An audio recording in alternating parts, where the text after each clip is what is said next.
Tara, pasok kayo. Wait lang, lakad ko to para may maupuan tayo. Aaron! Bakit dito pa tayo? Pwede naman tayo sa labas ah. Wala tayong mapepestuhan sa labas, kaya dito na lang tayo. Tara, Kikay, umupo ka na dito.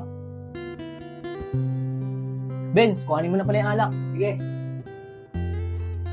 Oh, Aaron, bakit may alak? Kala ko ba tatambay lang tayo?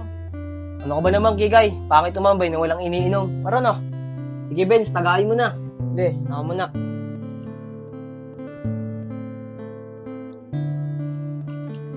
Pero no? Kikay, sunod ka sa akin ha. Benz, si Kikay no. Aaron, ayoko. Kasi baka mamaya buntis ako. Maapektuhan pa yung bata. Ano ka ba naman, Kikay? Di pa naman sigurado kung talaga meron laman yan. Oh, tagay mo na to. Sige na nga. Ang tapang talaga.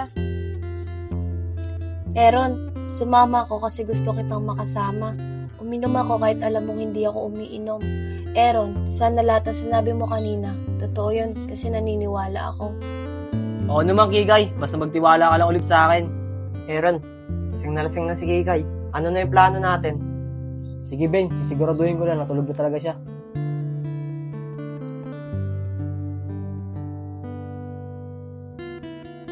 Kikay, higa ka muna dito.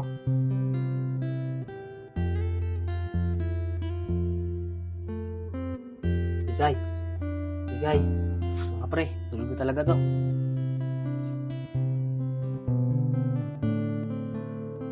Mga pre, sige na. Kayo nang bahala dito ah. Dong, ano mo na?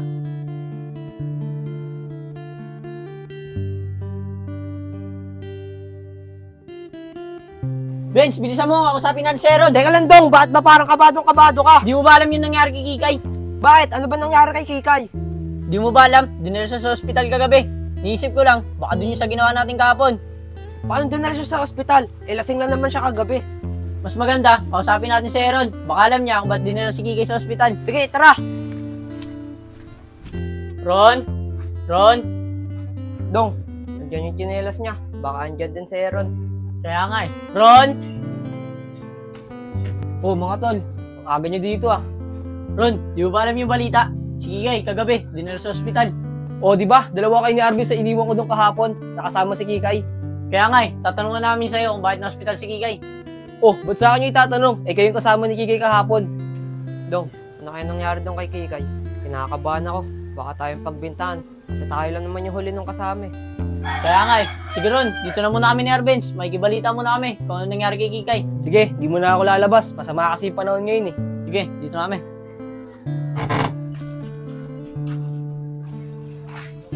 Dong, dito muna tayo tumambay. Sigurado naman, lalabas yung kapatid ni Kikay. Para matanong na rin natin kung ano nangyari kay Kikay. Sige. Dong, hindi mo ba napapansin? Iba yung kinikilos ni Aaron simula pa kahapon. Oh, ba't mo naman sabi yan? Kahapon kasi, nagulat lang ako dahil dun sa pinalano niya. Tapos kanina naman, wala siyang pakialam sa lahat ng sinabi natin. Parang gusto niyang iparating kung ano man mangyari kay Kikay, wala siyang kasalanan. Oo nga, Benz. Tsaka may napansin lang din ako. Di ba kinausap ni Aaron si Kikay bago tayo mag-inom? Tapos sinabi ni Kikay, baka daw buntis siya. Tapos nag-iinom naman tayo, pinapatagay ni Aaron si Kikay, ayaw niyang tumagay. Hindi kaya buntis talaga siya? Baka kaya pinagalaw ni Aaron sa atin si Kikay. Baka buntis talaga siya. Loko talaga yun si Aaron. Kaya nga eh, sa tingin ko, sinetap niya tayo kay Kikay. Naturingan pa naman natin siyang kaibigan, tapos ipapahamak niya lang tayo. Pero Benz, huwag muna natin isipin yan. Siguraduhin muna natin. Benz, ayun yung kapatid ni Kikay. Oh. Sige Dong, ako nang bahala akong mausap para matanong ko na rin kung ano nangyari kay Kikay. Sige. Tol, di ba kapatid mo si Kikay? Nabilitaan ko kasi, dinala siya sa ospital kagabi. Tatanong ko lang sana kung ano nangyari sa kanya. Sabi sa akin ni nanay, dinugo daw siya. Pero di ko alam kung bakit. Ah, ganun ba? Eh, kailan naman daw makakalabas yung ate mo sa ospital? Di ko pa alam eh. Pero baka abuti pa sila na isang linggo dun. Ah, ganun ba? Sige, salamat ah. Sige. Benz, ano sabi sa'yo ng kapatid ni Kikay? Sabi sa akin ng kapatid niya, dinugo daw si Kikay. Hindi kaya nakunan yun? Benz, delikado nga tayo na ito. Baka nga nakunan yun. Paglabas ni Kikay, sigurado ko tayo tuturo yun. Dong, hindi lang dapat tayo managot dito, pati si Aaron, kasi siya na plano na lahat ng to. Tara, punta natin si Aaron. Tara. Dong, bilisan mo. Aaron, lumabas ka dyan. Grabe yung ginawa mo sa amin. Oh, ano naman problema ng dalawa?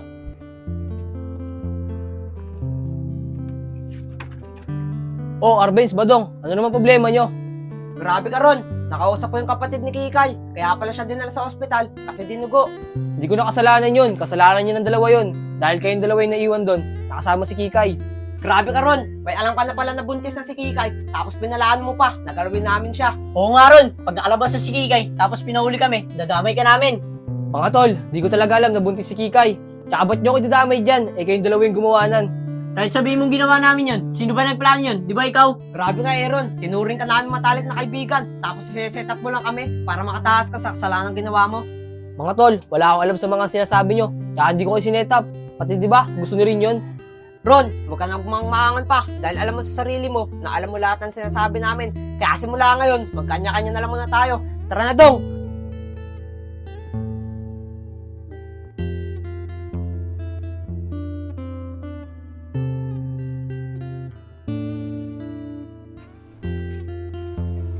Hindi ka anak, pumasok ka na. Nay, ba't ang dilim dito, Nay? Ano ka ba anak? Hindi madilim, bahay natin to. Nay, ayoko pumasok dito, Nay. Nay, hindi ka na anak, pumasok ka na. Val, dali mo na sa kwarto para mapagpahinga na yan.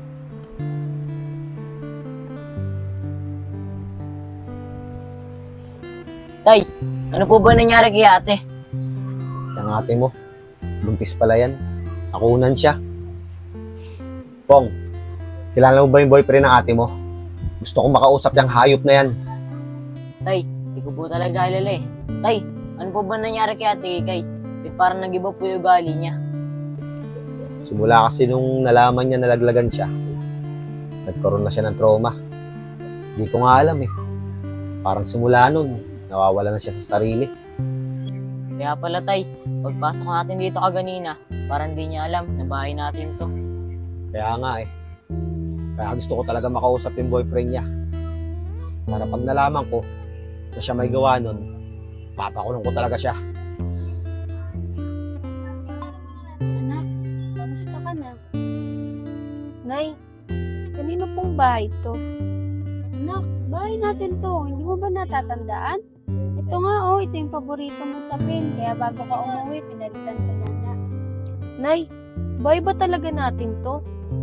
Ano ka ba anak? Ito nga yung paborito mong unan no?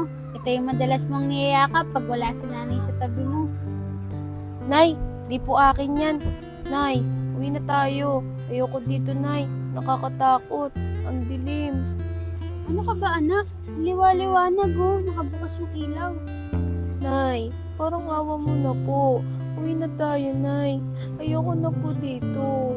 Ay nako anak, tingnan mo yung labi mo, tuyong-tuyo. Pong, kuhaan mo nga muna ng tubig yung ate mo. Pongpong, kuhaan mo daw muna tubig yung ate mo. Inutusan ka ng nanay mo. Sige po tay. Nay, ito na po yung tubig. O anak, uminom ka muna ng tubig. Sige na nga. Ang tapang talaga. Nay, ayoko po yan, Nay. Hindi po ako umiinom ng alak, Nay. Ayoko yan, Nay. Nak, ano ka ba? Tubig lang yan oh. Nay, ilayo mo po sa akin yan, Nay. Ayoko po yan, Nay. Ay nako anak, sige na, magpahinga ka na muna dyan. Mag-usap lang kami ng tatay mo. Nay, balik ka po agad dito, ha. Ayoko po kasi umaalis ka sa tabi ko, eh. O sige anak, sandali lang si nanay.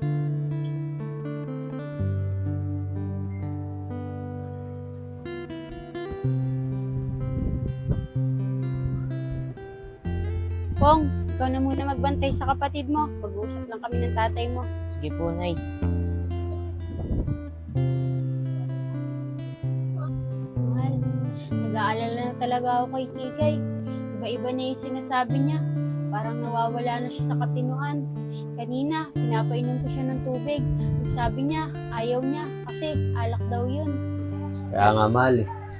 Kanina, pagpasok natin dito, sabi niya, hindi daw natin bahay to. Tanungin kaya natin siya Baka may naalala siya sa nangyari sa kanya bago siya ma-hospital. Paano natin siya tatanungin, mahal? Kanina, kausap ko siya. Paulit-ulit lang yung sinasabi niya. Kaya mahihirapan talaga tayong malaman kung ano talaga yung nangyari sa kanya. Mahal, hindi mo ba nakausap yung nagdala kay Kikay sa ospital? Hindi, mahal eh. Nagmamadali kasi. Pero mamaya, pupunta ako sa kanila.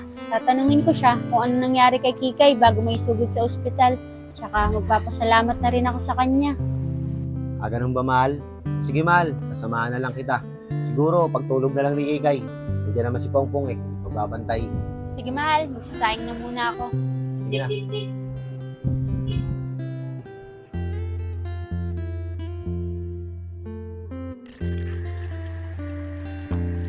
Nay, tulog na po sa ate. Ganun ba, Pong? Sige, bantayan mo na muna yung ate mo Huwag mong iiwan, baka magising yan. Pupunta na muna kami ng tatay mo doon sa nanay ni Iya. Sige po, Nay. Sige. Mahal, tulog na si Kikay. Tara na, pumunta na tayo doon kanila Isang sa nagdala sa anak mo sa ospital. Sige, mahal, tara.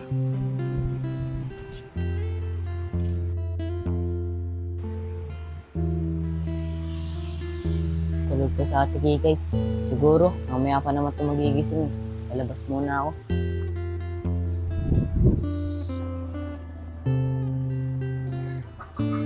Tao po. Isang. Tao po. O Kim, kayo pala yan. Isang, pwede ba kitang makausap? O sige Kim, walang problema, pasok kayo. Tara, mahal.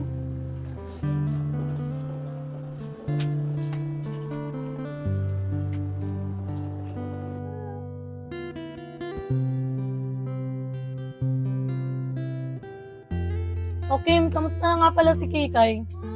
Isang, ayun nga sana yung itatanong ko sa'yo eh. Kasi simula nung umuwi siya, galing ospital, hindi na siya makausap ng matino. Tsaka paulit-ulit lang yung sinasabi niya. Baka may alam ka sa nangyari sa anak ko. Kim, galing nga siya dito nung nakaraan bago ko siya isugod sa ospital. At ang sabi niya nga sa akin, ang naaalala niya lang daw, nakipag-inuman daw siya sa mga lalaki at nag-iisa lang siyang babae. Isang, kilala mo ba kung sino yung mga kainuman niya? Ang sabi niya lang sa akin, kasama niya daw yung boyfriend niya at pinainom daw siya. Ganun ba? Isang, baka kilala ni Iya kung sino yung boyfriend ni Kikay. Kasi siya lang yung makakapagsabi sa amin kung ano talaga nangyayari sa anak namin. Siguro, kaya pinainom si Kikay ng boyfriend niya kasi alam ng boyfriend niya na buntis si Kikay para malaglagan.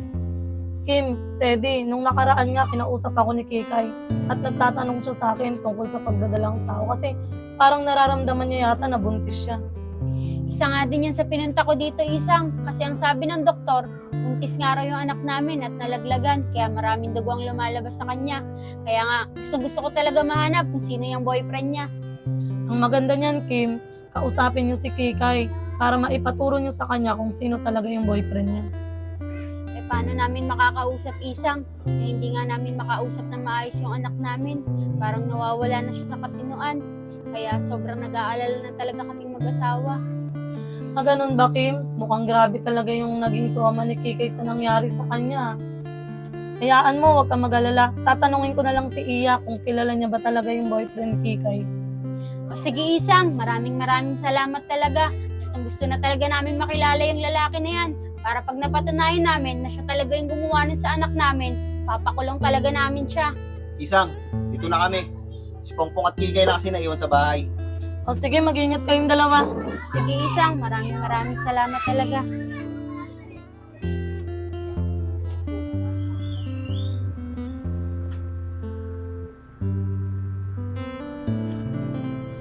Nay? Nay? Nay? Nay? Nay? Nay? Nay? Nay? Nay?